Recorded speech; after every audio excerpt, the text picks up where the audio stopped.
Hello and welcome back to my writing vlog series. This is writing vlog number 39. Despite the writing vlog number for this video, I'm starting something new. In this video I will pick one of my ideas and then I will plot the novel according to the 27 chapter method, outline or whatever it's called. I've got a few novel ideas to choose between, but I'm thinking that I will go with one of the novels or ideas that I imagine will be written in Danish. I write some in English and some in Danish, but what determines whether I write something in Danish or English is whether the story takes place in Denmark or the USA or somewhere else. My novels usually take place in the US or here in Denmark, so it's natural for me to either write in American English or in Danish, depending on the story and the characters. But even though my characters are Danish, in the Danish novels I write, I tend to use international names, like Katrina or something like that. Katrina is the name of the protagonist in Project Katrina, of course. Katrina is an example of a name in one of my English novels, but she might as well have been a Danish character in one of my Danish novels because I tend to use names like that. But yes, I'll look at my list of ideas and then I will choose one, I hope. Earlier I said that I imagined that I will pick a story that I will write in Danish, but I can see in my list here that I only have one idea that's ready to go, or as ready as it can be, that's in Danish. The other ones are in English. I still have two ideas that require some legwork up front, and I haven't done that. Okay, so those 8 ideas are actually 6 ideas because I won't go into writing those stories that require that I do some reading up front before I can write. Only one of the 6 ideas is in Danish, but it's actually the latest idea I have. And it's a bit of a pun on the name or the title for the book, because it can be interpreted in 2 different ways. And I want to play on that duality in that novel. But I don't think that I should write that story yet, actually. And so that leaves me with 5 ideas. The next one on the list is this book about how novels or books are doors to another world, another dimension or something. As far as I remember, I don't really have that much to go on for that idea, and so I also think that it is too similar to something that I wrote not that long ago. I will just take the next one on the list, I think, and that's Nature's Culling. So not calling, but culling. It's about how Earth is overpopulated and what people in charge in different countries do to manage the population and to prevent the population numbers to skyrocket. I think I actually got an additional idea for a new novel, or I got an idea for a novel not that long ago, but I think that idea could actually go into this story in some way. I don't know if I will go into detail with it, but it's something that's kind of out of people's hands, because as soon as someone has a baby, then someone else in their family will die.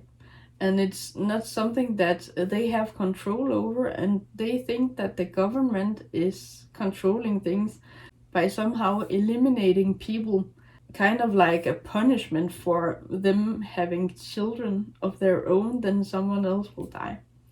So I'm not quite sure how that would work in the novel or in this Nature's Culling, but it fits in. I've been thinking a lot about overpopulation because on a large scale people risk going hungry and maybe starving to death because there isn't enough food. But yes, that's a serious matter, but I think that this Nature's Culling idea came to me for quite a while ago. I don't remember when I got the idea, but I have updated this list regularly. Every time I got a new idea, I put it last on the list. And so I tend to favor taking them from the top and then doing the first one first and then the next one. But I might skip ideas. For example, these this mashup story idea and the Icelandic folklore story. I might change my mind and then write something in a different language than what I had planned on, but I think that I will write Nature's Culling in English. I just found my folder that says Nature's Culling and then idea. So I will delete comma idea. There we go. Now it's no longer just an idea. Data arc and synopsis for Nature's Culling. Okay, what do we have? Present status is idea phase. That's correct. I have made some notes for myself in this document, and at presumed target audience, I have written adults and young adults. This document is in Danish, so it's a bit confusing when I plan on writing the novel in English, but I will translate my notes for myself as I go. Key words and themes I have written: overpopulation, how nature calls, humanity, love, friendship, unity, and meaning of life. So that's pretty broad and that's pretty big. A big task to take on, I think, because who can really answer what the point of life is? Language, English. Presumed format, unknown at this point. And the cover is unknown at this point.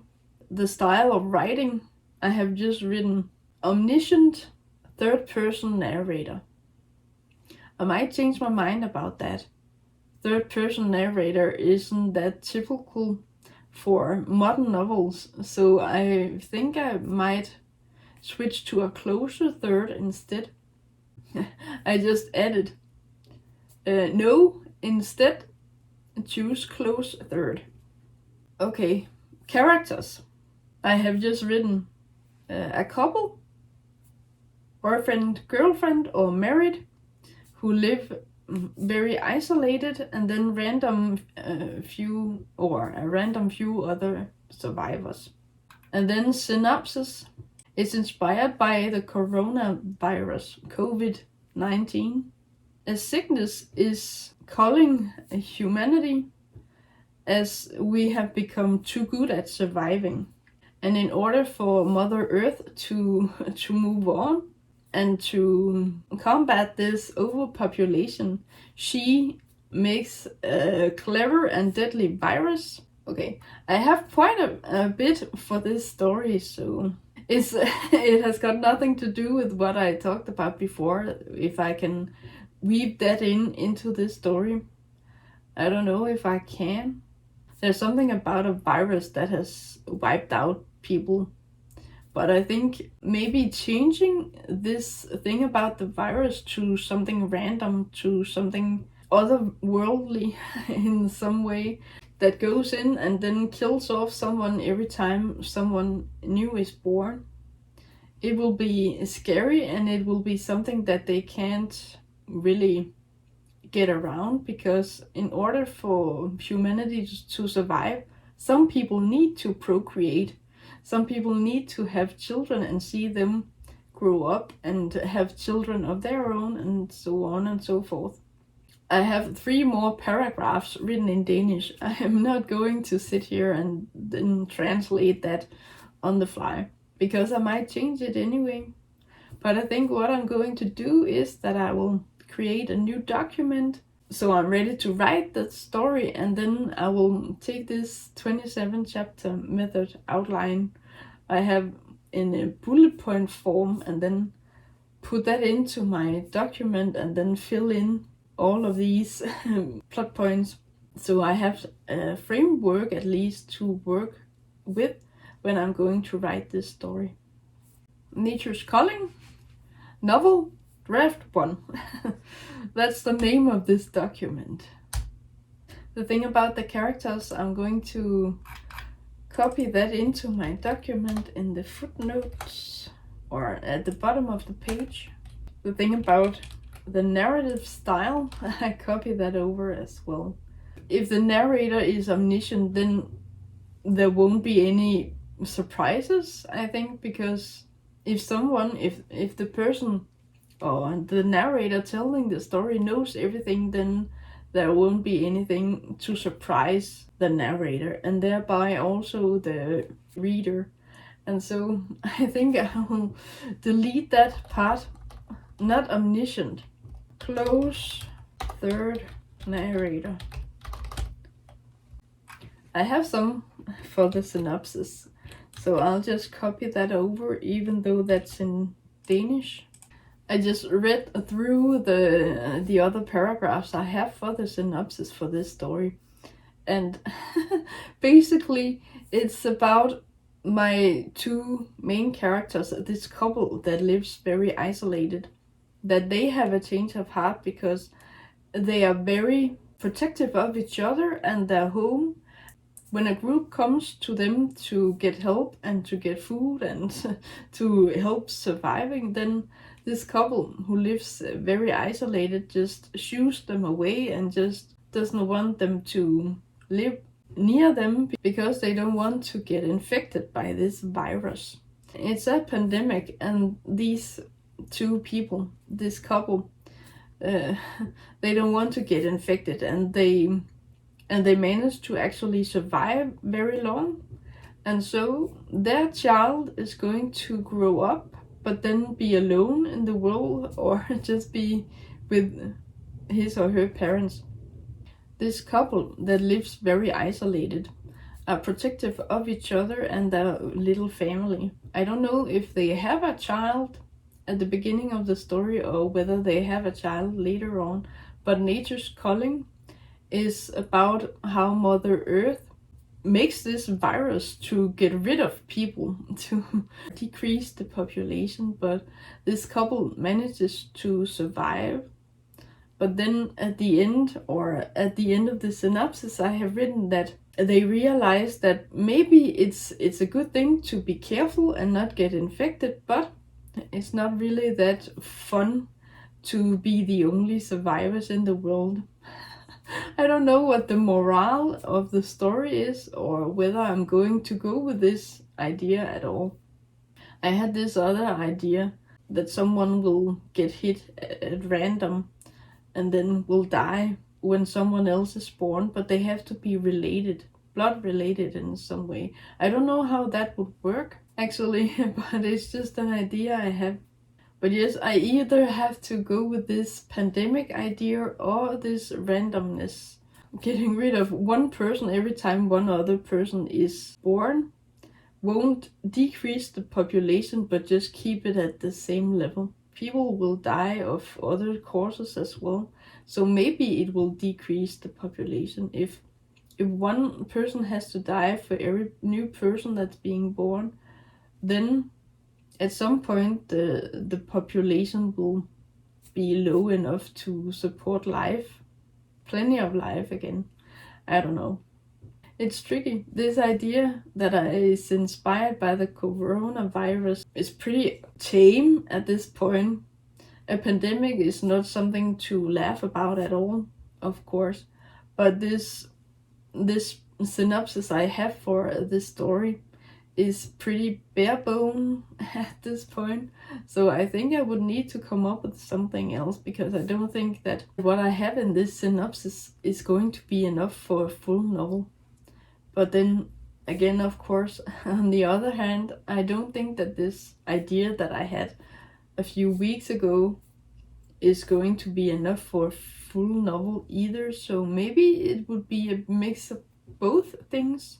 Maybe the virus is the first round of bad things that decreases the population, but then after that has settled and the virus is obliterated, people tend to get vaccines and find ways to cope and then survive, something like that. All in all, this story is a bit lacking, so that's why I need to plot it, of course. Okay, for this next part I'm going to do a screen capture. I'll go over to the side and then the main part of the screen will be what I'm doing. Okay, so now I'm recording the screen so you can see what I'm doing. I have this in Danish, my synopsis for the original idea. I think it will span from start to finish, or it could be a long story, but maybe I shouldn't focus that much on this pandemic, this COVID-19-ish sickness, but instead have that only be the first round of things that diminish the population, and then after that has settled, something otherworldly takes over. In my synopsis, I also stated that Mother Earth makes this virus in order to decrease the population. So I've already at that point stated that something is out of the human race's control. I think the narrator needs to be a close third and not omniscient third person narrator, because if the narrator is removed from the action and then just observes everything that's going to happen, then I'm afraid that the story won't have the emotional impact that I'm hoping and wanting it to have. But what I have is this 27 chapter method outline document. It's divided into acts, and then I will just take this. I have added the chapter number myself in parentheses, but it's easy for me to just take this and keep source formatting, or only keep text. It's always a hassle when I have to copy something over and then decide whether I want to keep the formatting or not.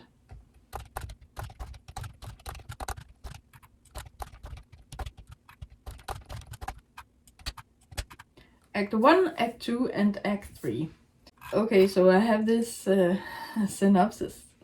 I'm thinking about combining it with this other idea I have, because if something just happens to them and everything that my main characters want to achieve is to avoid getting sick, then they keep to themselves, and then there won't really be any or that many possibilities to have intrigue and to have dramatic things happen. And then it will all be about them just trying to stay away from other people so they can survive. That won't really give my characters any agency. So they have to be able to do something, to not just try and stay away from other people and avoid something from happening, but actually being more active and trying to change how things are. I don't know if this randomness that will wipe out someone in their family if someone is born, if that will be better, because it will still be out of my character's hands. I'm not sure. But I have these 27 chapters. 9, 9, and 9. That's 27. Intro. Inciting incident, immediate reaction, action, consequence, pressure, pinch, push, etc. I like to actually mark these up.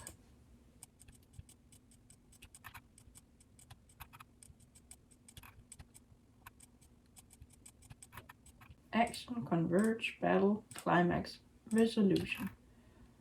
And there we go. So what's neat about this is that it will show up in my list of chapters or list of sections in the novel.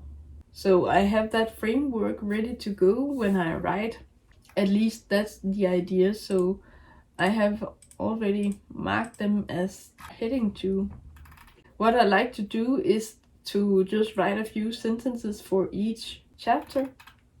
The synopsis is quite broad, and so I can't just go in and then pick out a few sentences here and there and then copy it up to the appropriate chapter in the 27 chapter method outline. I don't know what I'm actually going to do with this. I copied it over, but now it just lives here at the end of the document. I think I will go with this couple that lives isolated, because when things go wrong in the surrounding area, then people will get affected and then they will do what they can to survive, and then I think it's natural that people will go away from the big cities and then out in the rural areas to find food and then be in isolation out there. And so people will come knocking on my main character's door, whether they want people to come or not. So I think I can actually take this. So these few sentences, that's the status quo. I can move that up to intro. And in Danish I wrote, one day their twosomeness is threatened when some survivors come by. And then I wrote in a parenthesis, not as in The Walking Dead, but then anyway a bit inspired of Maggie and her family. So I don't know if you have seen The Walking Dead, but Maggie and her dad and sister or whatever, whoever she's living with, live in this farmhouse and they're isolated, but then people come knocking on their door and they won't leave them alone because they want to survive, of course. So what I was thinking is that this couple who lives in isolation in my story will have people knocking on their door as well. One day their twosomeness is threatened. That's a clear indicator that this is the inciting incident. So I'll cut that out and then move it up. Inciting incident, here we go. The very first part of my synopsis, it's broad and it's what the story is about at large, I guess. So this is what the story is about behind what we see as the reader and me as the writer. This is the thing about a sickness that is culling the human race, and because we have become too good at surviving, and then Mother Earth makes this virus in order to get rid of people. So this deadly virus has a high infection rate.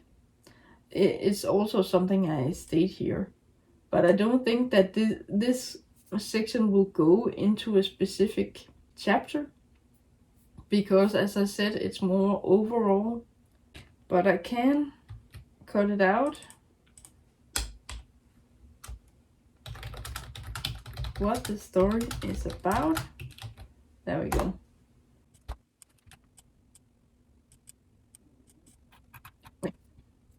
The young couple is very careful with who they open the door to.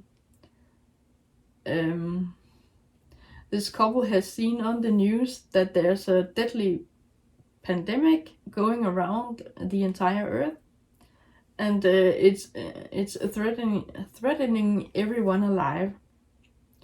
And then I say that fortunately they don't let these people in. And later on, it turns out that one of these people who came knocking on the door is infected with the virus. So the other people in that group are infected as well. And the couple, my main characters, I guess that those are the main characters, threaten these infected people to leave their land because they don't want them anywhere near them and they don't want to get infected. Okay, so the young couple is very careful with who they open the door to. I don't know if that would go into the next chapter or not. I think it will. In chapter 2, or approximately in chapter 2, these survivors will come knocking on the door, and the immediate reaction, that's when this couple, my main characters, are careful with who they let into their home, and there's this pandemic, and then reaction. Fortunately, they make the right choice, because it turns out that one of those people is infected with the virus. But now I'm thinking, how will this couple know about this if they stay away from them and don't want these people, the infected people, to be anywhere near them? Maybe they just keep hanging around outside somewhere close by because they want to get food or something. I don't know. And then this small group has been affected as well now, and the young couple want them to threaten them maybe to leave their area so that they won't get infected as well. This is the next part. That's action maybe.